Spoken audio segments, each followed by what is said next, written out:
All right, peace, Black family. So let me answer these two questions from my brothers right quick.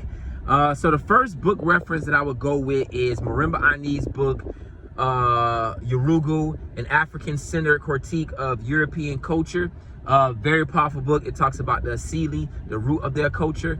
The second book I would go with is Sheikh Anta Diop's book, Civilization of Barbarism, where he talks about the two cradle theory, where African and indigenous people came from these warm environments, and so they always had fruit, and they always had lovely societies, right? But then Europeans came from the caves, these cold areas, and they always had to be aggressive. They always had to be hunters. They always had to depend on men bonds, like men on men type of bonds and connections, right? The women were useless because they couldn't go out and hunt in the in the cold, right? So the women became like just ways of procreating, but men connections were like more valued. And so the third book I would go with is Iceman Inheritance, which is a book actually written by a Yurugu, boosting up everything Sheikh Anta Diop talks about, and he also talks about how in European culture is a cave culture, and how they had to be manipulative, they had to be strategic, they had to be ruthless, and all these type of things, right?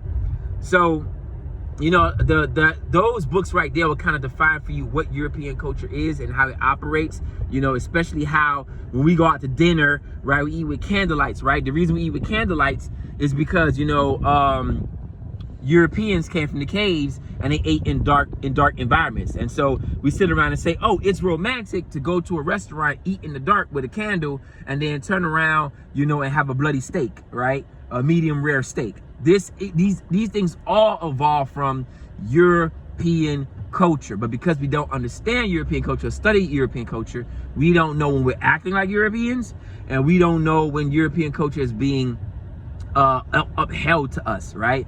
And it's a very destructive culture if you go into Yurugu, Sheikh Anta Diop, and all these other books, right? So those are just some quick book references. I'll put some more video clips or whatever in the video, but yeah, man, in order to understand when you acting like a European, you first got to understand what European culture is. Then you could probably understand what African culture is and what African culture is not, because a lot of y'all be misconstruing what it means to be African. And just because you're born in Africa don't mean you are African, because a lot of Africans, continentals, are more European than the European, are more Arab than the Arab, okay? They hold up Christianity to a high level, and you get Africans who hold up Islam to a high level. So by understanding European culture, and Arab culture is European culture, by the way.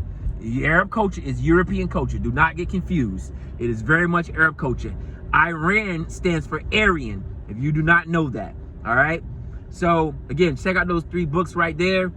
Maybe you can find them on audiobooks, I'm not sure, but those books will give you kind of a clear definition of where patriarchy comes from, where capitalism comes from, and how the society that we so-called uphold is still pushed and ran by destructive ideas and practices of white supremacy that came out of the caves.